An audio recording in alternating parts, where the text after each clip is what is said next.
En France, comme dans de nombreux pays, on pense qu'il n'existe qu'une seule et unique forme d'intelligence. Pire que tout, on pense que les individus naissent plutôt intelligents ou plutôt pas intelligents. Chaque être humain, qu'il vive à Paris, New York ou Tombouctou, se verrait ainsi doté d'une intelligence unique et universelle.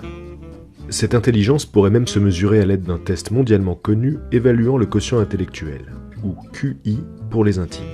Grâce à des épreuves basées sur ce que l'on pensait être l'intelligence jusqu'à maintenant, on pourrait ainsi classer les personnes en deux catégories, les intellos et les moins intellos.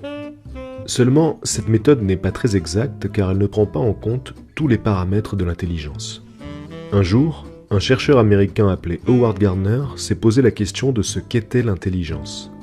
Selon lui, il est nécessaire de prendre les méthodes actuelles de mesure de l'intelligence avec des pincettes et de les remettre en cause.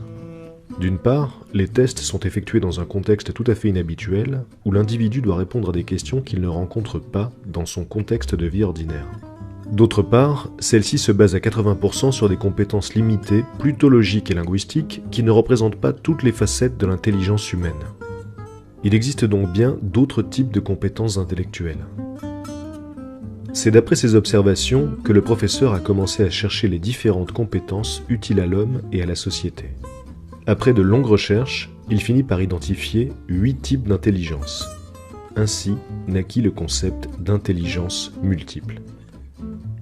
Une de ces intelligences est l'intelligence linguistique. Une personne aimant lire, écrire et ayant un intérêt particulier pour les langues en général sera dotée d'une intelligence linguistique plus développée. Il est donc habile avec les mots et sait toujours exprimer clairement ses pensées. L'intelligence logico-mathématique, elle, est développée chez les personnes à l'aise avec les chiffres. La résolution de calculs ou encore la compréhension du fonctionnement des objets et phénomènes, c'est leur dada. Ils sont capables de comprendre beaucoup de choses liées aux mathématiques ou à la logique. D'autres personnes préfèrent bouger et faire du sport. Agiles de leurs mains, elles aiment toucher ce qui les entoure et parfois même créer leurs propres objets.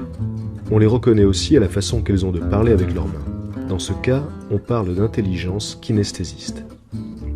Quand la musique occupe une grande place dans la vie d'une personne, c'est que son intelligence musicale est développée.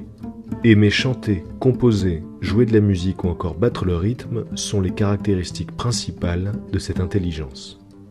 Il existe également l'intelligence visuelle et spatiale.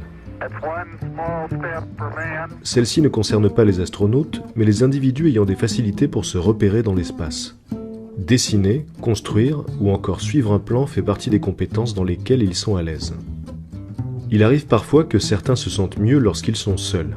Être dans sa bulle, aimer profiter du calme, avoir ses propres opinions ou être capable de faire un bilan personnel sont quelques-uns des aspects de l'intelligence intrapersonnelle. A l'inverse, on compte aussi des personnes qui adorent développer leur intelligence interpersonnelle. Toujours prêtes à aider les autres, à entrer en contact avec n'importe qui ou à travailler en équipe, elles sont tournées vers autrui. Enfin, lorsque quelqu'un est passionné par la nature ou adore passer du temps en plein air, c'est que son intelligence naturaliste est développée. Ces personnes cherchent à mieux connaître leur environnement naturel et à l'explorer. Aimer collectionner et inventorier les choses qui nous entourent est aussi un signe d'intelligence naturaliste. Pour Howard Gardner, tout le monde possède ces 8 types d'intelligence, mais chacun d'entre nous les a développés différemment en fonction de son parcours de vie et de son environnement. Ce n'est donc pas la taille du cerveau qui compte, mais la façon dont on s'en sert. Chaque individu a donc un profil particulier qu'il peut améliorer et développer par un travail personnel.